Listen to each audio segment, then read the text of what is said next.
Welcome back. In today's training, we're going to be covering one key area, and that's going to be our mentality. Now, chances are is that you're developed in your mentality already. The conversations and interviews that I've done with business owners and entrepreneurs, more often than not, they are developed in their mentality. Now, this means your decision-making skills, your limiting beliefs, understanding, action, avoiding avoidance or procrastination. This is your mentality. Now, again, let's pay attention to the difference between being developed and mastered. This is the primary area that is developed for business owners and entrepreneurs, but is it mastered yet? So this tool that I'm about to share with you is going to create a foundation within the key area of mentality to be able to build those other topics on top of it in order to take us from having our mentality developed to having it mastered. And that's our goal. So this tool that I'm sharing with you today is called vocabulary awareness. We use this to determine the truthfulness of written and spoken word. Now, in conversations that we have every day, in emails that we send to each other, text messages, it comes across in every form.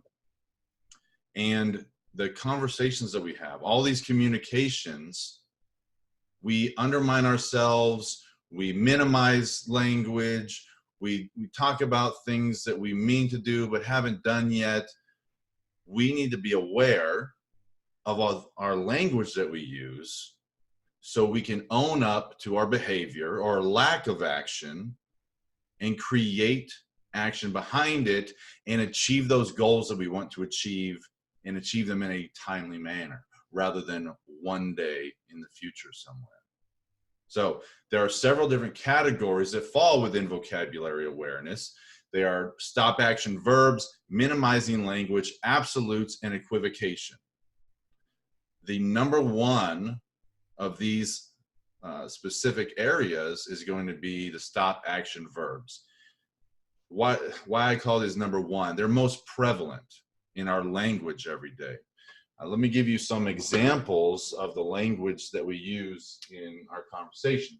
So again, these are the stop action verbs. Now they do exactly what the name says. They stop action. Imagine that. So some examples of stop action verbs are plan, want, start, try is the most prevalent, meant to, and one that's come up a few times that's been interesting in conversations to realize that it fits into this category when people say, I'd love to. So I'm going to add that in here as well. So let's give an example of these words in a conversation. And you may hear yourself or people that you have conversations with come out in this. So if someone were to come up and say, Justin, what'd you do today? Well, I meant to get up early so I could get some things done because, I need to, which I can add on there, need to. I need to mow the lawn. I want to start eating better because I'm trying to get on a diet. And, I started, working on a new project. Think about the things I'm saying. Have you heard these type of statements before? I meant to, I plan to, I want to, I need to. I'd love to do that. I'd love to start my own business one day. I'd love to take my business from, 200K a year to $1 million. I'd love to do a lot of things too. I want to do a lot of things too, but what are you going to do? All right. But this is how we've learned to communicate with each other. And it's become so prevalent that we let ourselves get away with it. We have this conversation about what you plan to do, what you meant to do, but no one calls us on it. all right? The most prevalent is going to be try. And again, I forgot to mention, this is going to be all tenses of the words, future, present, and past. So tried, trying, tried. Trying implies failure. All right, you either do something or you don't do it. There's no in between. And that goes for all of these words that fall in there as well. If you plan to do something, okay, that doesn't mean you're going to do it. That doesn't mean you did it. You know, you're in that gray area in the middle. I started something. Well, did you finish it? You want to do something. Okay, but are you going to do it? All right. Think about how important that is. The best example of this that I can give is walk up to your spouse and tell them, I'll try to be faithful to you. How's that going to land? How do you think that's going to be received by your spouse? Maybe, I plan on being faithful to you. I want to be faithful to you. I'll start to be faithful to you. We're getting really bad now. So think about that. That statement about being faithful. We want 100% certainty when we hear that statement from someone else. You want to hear, I will be faithful to you. I am going to be faithful to you. So if that statement triggers that emotional reaction when we hear it because it's unacceptable, why don't these other ones trigger that? It's because we've allowed them to be so commonplace that we don't call people out on their lack of action. We don't call ourselves out on our lack of action. And when we don't, it leads to inaction. We start things, we don't finish them. You know, that's why all these New Year's resolutions fall through. You know, all these businesses fail. I want to do this, I started to do this, but where's your follow through? So this language, understanding how you speak to yourself and how you speak to others, will affect the actions that you take and the actions that you don't take. If we can own up to the failures or our lack of action, then we can create something behind it. Instead of saying, I meant to go to the gym today, you can say, hey, I didn't go to the gym today. So I'm going to go tomorrow morning and start my workout plan, right? Or I want to eat better. Say, I haven't been eating well. I'm going to create a plan and I'm going to stick to it. All right. Think about how much differently those sound. Think about the action you can put behind your own words when you create that integrity of speaking with certainty and doing the things you say you're going to do just because you said you're going to do them. All right. So again, this is the most prevalent, these stop action verbs. They show up in everyday conversations. Stop letting yourself get away with them and listen to where they come up for other people. If you're a business owner, if you're a leader in your field, listen to how the people that you work with speak in negotiations. Think about this. Well, we plan on giving you this. We'll try to give you this result. You're going to pick up on this. Once you start to really key in on this tool, use this tool every day and listen to yourself and listen to others, you're going to start picking up on how prevalent this language is in every conversation we have. Okay? Let's move on to the next section. Now, the next section is called minimizing language. So again, it's pretty easy to realize what we're talking about here. Minimizing language. What does it do? It minimizes.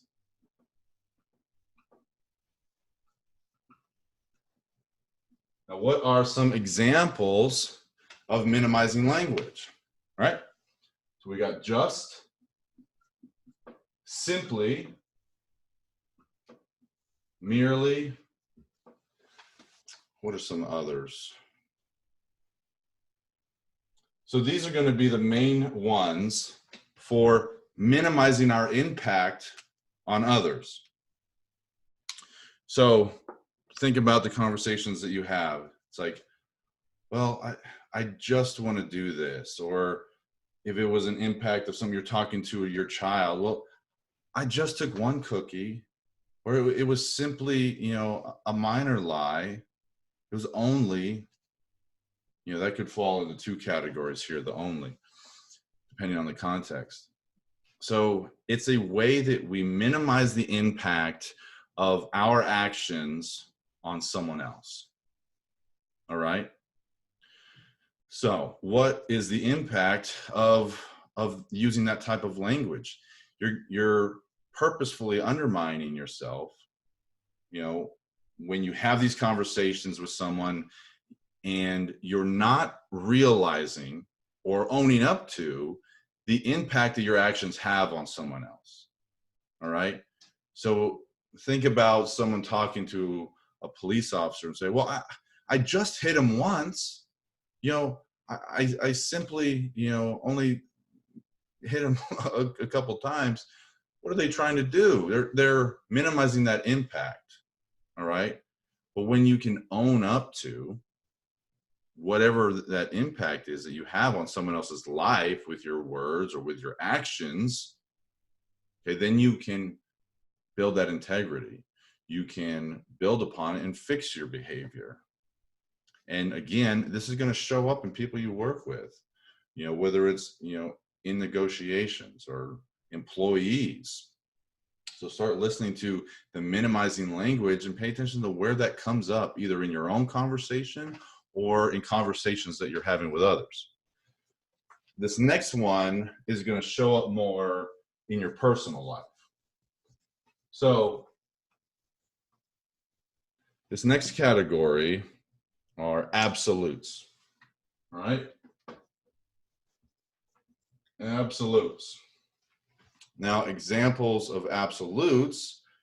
So these are ways to exaggerate your ideas and they really show up most in arguments and debates that we have. And it's going to be funny. Let's give some examples. So always, never, every, all, only. They can come in two different categories depending on the context. Maybe no or none. So these pop up in our arguments. Now, how they show up. Think about arguments you've had in the past or arguments that you've heard other people have. You always do this. You never do this. You only do this when. You never do this when. Well, all of the time, none of the time. Okay, we've all heard that. Now, the humorous thing to me is that if we ever argued with any degree of accuracy, our arguments would be hilarious, and then they would just cease because of how trivial most of these arguments or debates really end up being. If you tell someone, oh, well, you never bring me flowers, like the song says, right?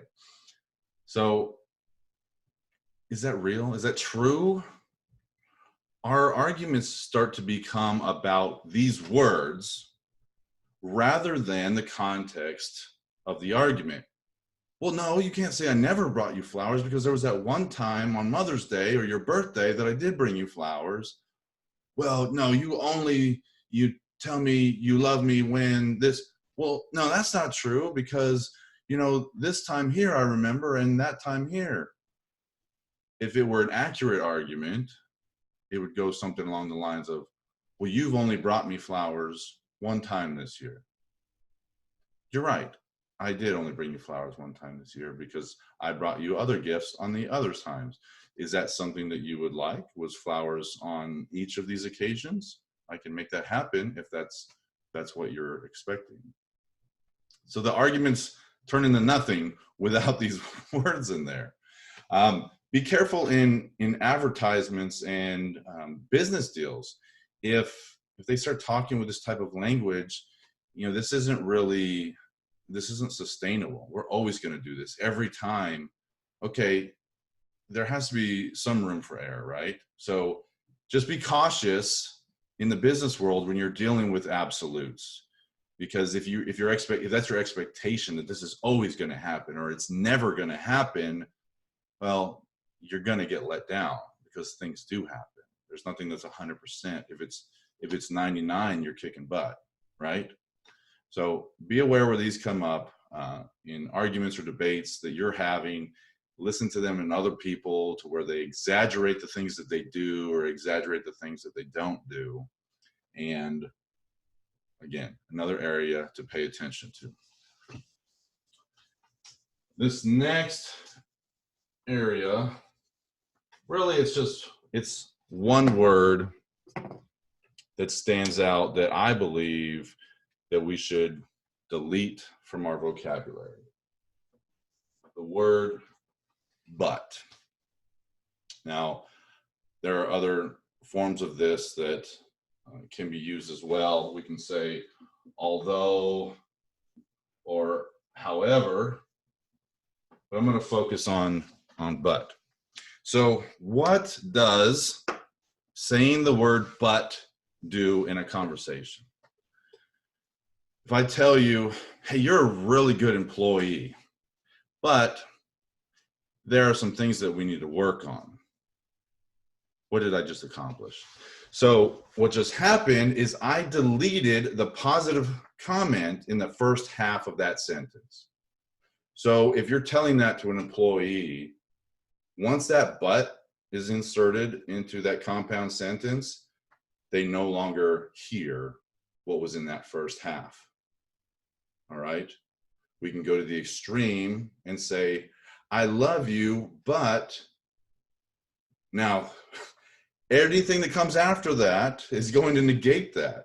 You would never tell your spouse that. I love you, but you snore. I love you, but, I don't like your cooking. Those are super extreme, right? But we don't want to do that. So we have a couple options when deleting the word but from our vocabulary. You can replace it with and. That's a common thing, and it still, links the two ideas together, but it keeps both sides of the compound sentence valid. You're a good worker, and there are still some areas that we can work on. Let's talk about that. It still kept both sides valid. You're still, okay, he thinks I'm a good worker, and, okay, there's still some areas I can improve on. I can deal with that. You can just put a period and create two different sentences. You're a good worker. There are some things that we can develop to get you to where we want you to be in this company. All right. One thing that was brought up by a client, which is an interesting idea, it's just thinking about how to, do this on a regular basis. It's reversing the sentence. So you negate the first half. But in essence, you really don't want to negate both depending on the context. So let's reverse that sentence, keeping the word but in there. There are some areas that we need to work on, but I believe that you're a good employee. And it's interesting, it kind of comes across a little differently, right? You're negating the negative half, which is what we need to work on. And you're still keeping the positive because it's on the backside of the sentence, but you're negating an important piece, because if there are areas to work on, that is important and that needs to be addressed as well. But if you put the but in front of it, then you're negating it. You're minimizing that half. So I would suggest, even though it's an option to flip it, I would suggest removing it completely. I'm big on using and to connect the thoughts rather than but. And then although and however would fit into that as well. So see how that shows up for you, changing but to and, or just removing it completely and creating two separate ideas. You'll start to see this a lot in the emails that you write, the text messages that you write, send and receive. And so another area to pay attention to is this word but. All right, let's move on to the last one for this tool. So this last area is about equivocation, okay? Equivocation. So equivocation is going to be a way to avoid to commit to something or speaking with deliberate vagueness, okay? And this will show up in the people that you know that maybe we say that they're flaky, or this is really important when it comes to deals. If you're talking with someone and they're giving you this equivocal language, I don't want to work with them. I'd stay away from what they're doing. So some of these phrases would be like, sort of, might, kind of, maybe, I think, or possibly. Think about how these show up. When you ask your friend, hey, can you help me move on Friday? Yeah, possibly. Is he going to show up? I don't know. Probably not. What if these come up in a deal? You know, but yeah, you know, kind of, maybe. I think we can get that for you. Yeah, well, sort of. Think about how these land. These just undermine what's happening. And it's mostly purposeful.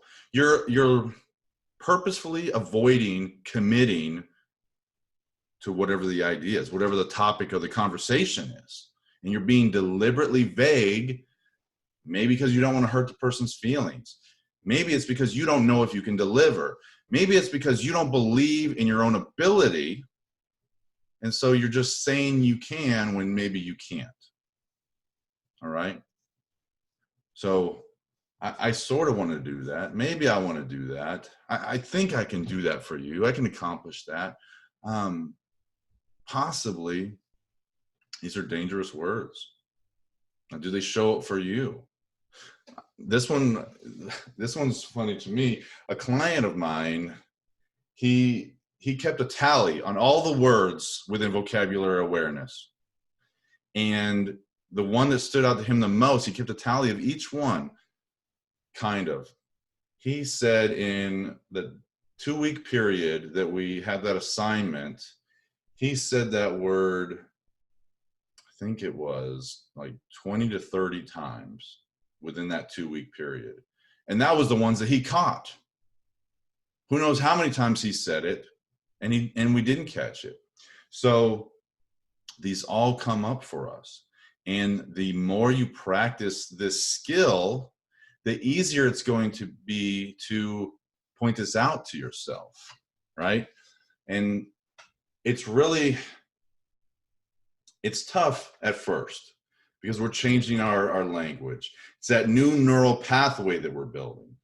We're so stuck in this habit of the words we use, like my client that used kind of so many times. Each of you is going to have a different word that you use that sticks out to you, and that's just how you talk, right? So you're going to have to concentrate on that, pay attention to it. If you want to keep a tally of the words when they pop up, fine, do that. What I suggest is when you hear that type of language start to come out of your mouth, stop yourself, interrupt the thought. Because if you complete that thought, you're keeping that neural pathway in its entirety. What we need to do is interrupt it and build that new neural pathway. So if you're talking with someone and you start using some of these words like, yeah, I'm going to try to do, hang on a minute. No, I'm going to do this task because I said I was going to. Yeah, you know, I meant to go to the gym this morning. Hang on. I didn't go to the gym this morning, and I am going to go tomorrow to make up for it. Interrupt yourself. redirect that thought pattern, create that new neural pathway to create new habits. It's not going to be easy at first, but guess what? This tool here, the entire vocabulary awareness tool, sets the foundation for your mentality. Once this is in place, once you're able to hone in on this, then we can start building on it. We can go into your limiting beliefs. We can go into your avoidance, your inner voice. This is very important and does tie into this. Positive versus negative, priorities, all of these different key topics that will build on that foundation of mentality that is built by this. So again, this is the tool that will build the foundation for your mentality so you can go from having a developed mentality to having a mastered mentality. And that's the goal. So we're going to move on to another video that will cover the next key area. So click the link below and move on to that next video now.